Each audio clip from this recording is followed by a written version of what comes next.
Ассалаумағалейкум қазақ елі, амансыздар ма? Бүгін 28 мамыр, яғни 2026 жыл болды. Бүгін Түркістан облысы Ордабасы аудандық сотында мектеп директоры Төлтебай Балжан, яғни Мұхаммед Хайдар Дулати атындағы жалпы білім беретін мектеп директоры еңбек заңнамасын бұзып 22-ші бұйрық шығарған. Яғни оны неге еңбек заңнамасын бұзып дейміз? Себебі еңбек инспекциясы тексеріп заңсыз шыққан бұйрықты күшін жой деген. Енді біз осыны еңбек заңнамасын бұзды деп Ордабасы аудандық сотына шағым түсіргенбіз. Ол шағым бойынша Қылмыстық процестік кодексінің 152 бабының 1-ші тармағы бойынша қылмыстық сот отырысы болып жатыр. Бүгінгі күн сағат 3-те басталу керек. Сот 3-тен 20 минут кеткенде судья кешігіп келді. Оны түсініп қарадық. Енді сот барысында біз кешегі сот отырысында 22-ші бұйрықты шығуына негіз болған келісім комиссиясының төрағаларының мүшелерімен және Кәсіподақ комитетін жасаған әрекеттері бойынша куә ретінде тартқанбыз. Өтініш хат түсіргенбіз. Сол өтініш хатты қанағаттандырды. Тек қана 5-6 ғана сол жалған құжат жасағандарын. Енді куәден сұрақ жауап алу барысында, яғни менің ұстазым, сынып жетекшім болған, өмірде ұстазым болған Төребай Жақсыбек Әбілбекұлы келісім комиссиясының төрағасы етіп сайлаған. Оны өзі абай жазбасында мойындады. Мен жұмыс беруші тараптан сайландым дейді. Яғни бұл деген сөз жұмыс берушінің тек қана соның мүддесін қорғаймын деген. Енді мені жұмыстан шығаруға негіз болған. Сұрақ алу барысында келісім комиссиясының төрағасы Төребай Жақсыбек сұрақтардың ешқайсысына дұрыс жауап бермеді. Яғни өзінің заңсыз жасаған әрекетін мойындады. Ол абай жазбасында тұр. Білмей қалдым деді. Заңды оқу керек екенін түсінді. Әділ жауап берген келісім комиссиясының төрағасы Әбілбек ұлы Жақсыбек ағам ғой, мен сол ғана жауап берді.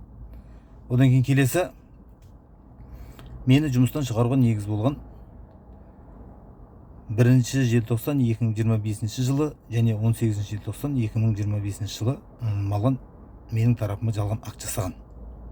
Оны акт жасаған 1-ші желтоқсанда 2025 жылы Дәрібай Алмас Наушебекұлы, яғни Дулати атындағы жалпы білім беретін мектептің бейінді орынбасары, қазір таңда тәрбие орынбасары болып отыр. Одан кейін хатшы Мұсабай Бақытгүл Парданқызы, мен көрші жеңгем. Енді сұрақ алу барысында Мұсабай Бақытгүл толық нақты жауап бере алмады. Себебі оны айтып негіздеп кетейін. Енді ұзақ уақыт кетсе де менің мүддем ғой бұл жерде. Бізде зерделеу болады былтырғы жылы қараша айының 24-28 қараша күндері. Соның зерделеудің қорытындысы бойынша мектеп әкімшілігінің жіберген кемшіліктерін 25-ші желтоқсан 2025 жылы аудандық кіші кеңесте қарайды.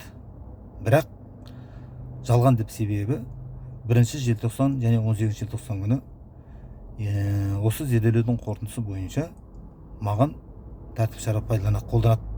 Сөйтіп жұмыстан шығаруға негіз болады. 1-ші желтоқсандағы жалған актты жасаған Дәрібай Алмас Наушебекұлы, мен көрші бауырым. Одан кейін екінші көрші жеңгем Мұсабай Бақытгүл Парданқызы. Ол сотта дәлелденіп тұр, бірақ ешқайсысын мойындаған жоқ. Білмейміз, есіме шығып кетті. Бірақ ол заң бойынша құжат қолын қойып бекіткен, заңдастырған құжатты. Одан кейінгі үшінші куә Кәсіподақ комитеті мектептегі, яғни Қожайбай Данияр Таңатарұлы.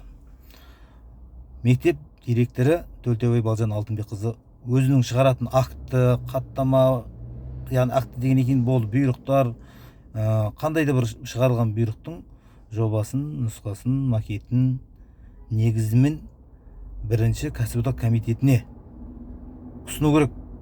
Жалпақты мен айтып көрейін.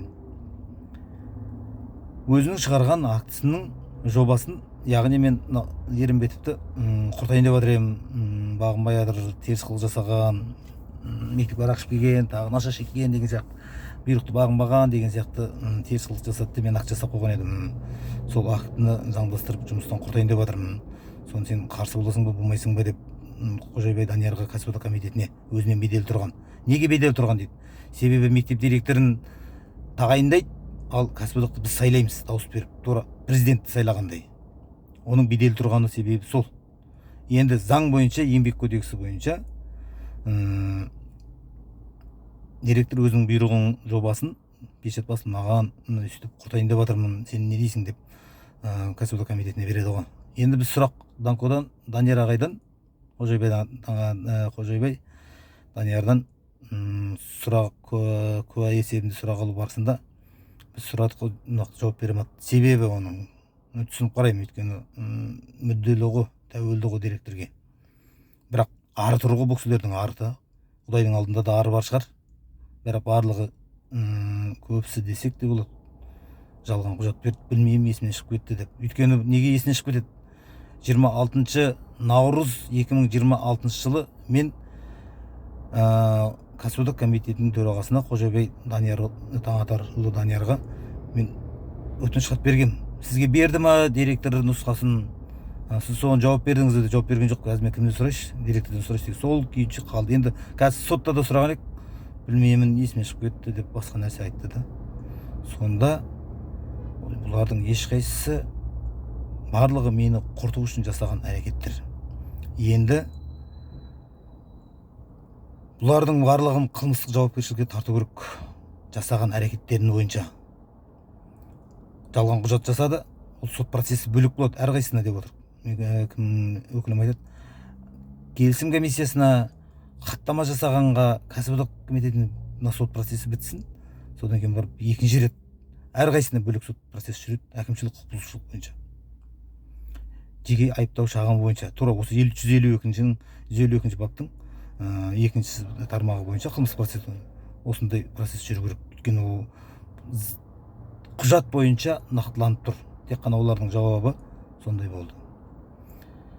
Ал қазақ елі, міне, Мұхаммед Хайдар Дулати атындағы жалпы білім беретін мектебінің директоры және де жанындағы, әрдайым айтам, ұйымдасқан топ бүгінгі өзінің әрекеттерін сотта дәлелдеді. Жасаған әрекеттерінің қол қойып печат басқан, қолдарын мөрмен, өзінің қолдарымен заңдастырған, бірақ ешқайсысы мен білмеймін, есіме шығып кетті, қай күні болды деп сондай сылтаумен шығарып салды. Енді бұл сот процесін менің құқығым таптағандар, мен ертеңші бұл процесінде тура бір сот процесі сияқты мынандай қылды деп судья шешім шығаруы мүмкін. Өйткені оның мүддесі бар шығар деген біз күдікте тұрмыз. Бүгінгі сотты біз қарсылық білдіріп шығып кеттік. Судьяға сіз сатылып кеткен шығарсыз деген күдікпен. Өйткені осы сот процесінде бір айдан асты біз 10 шақты өтініш хат түсірдік та, оның ешқайсысын қанағаттандырған жоқ. Мына қанағаттандырмау дегеніміз мүддесі бар шығар деп тұрмыз. Енді облыстық сот бар, апелляциялық сот, кассациялық, республикалық сот бар. Одан кейін тағы жоғары соттың бөлек соты бар. Менің қолымда барлық құжаттың барлығы маған қарсы жасалған құжат, заңсыз жасалған. Бірақ енді түсініп қараймыз, мүдделері болып тұрған шығар.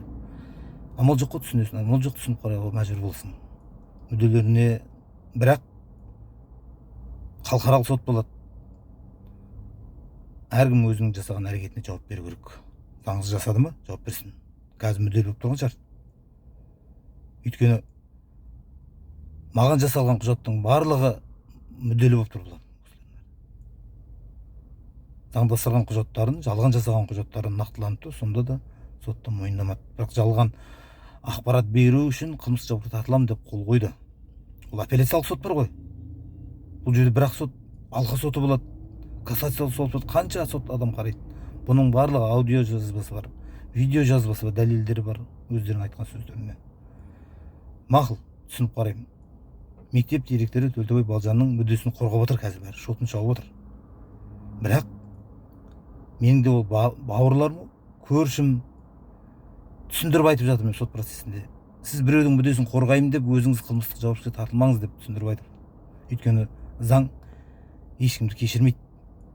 Мен білмей қалдым, дұрыс жауап бермедім, дұрыс қол қоймадым деген қылмыстық жауапкершіліктен босатпайды. Соны түсіндіріп айттым, бірақ енді өздерінің арына білсін, түсінді ме, түсінбеді ме. Біреудің шотын шауып жүре берсін. Құттықтау болыңыздар. Бүгінгі сот процесі осындай күйде өтті. Енді сәл ұзақтау болды. Айта берсең сөз көп. Мынандай заңсыздарды көріп тұрғаннан кейін ашынасың. Енді бір құдайға салдым десең, тағы да бос жүре беруге мәжбүрмін. Құттықтау болыңыздар бүгінгі күнге.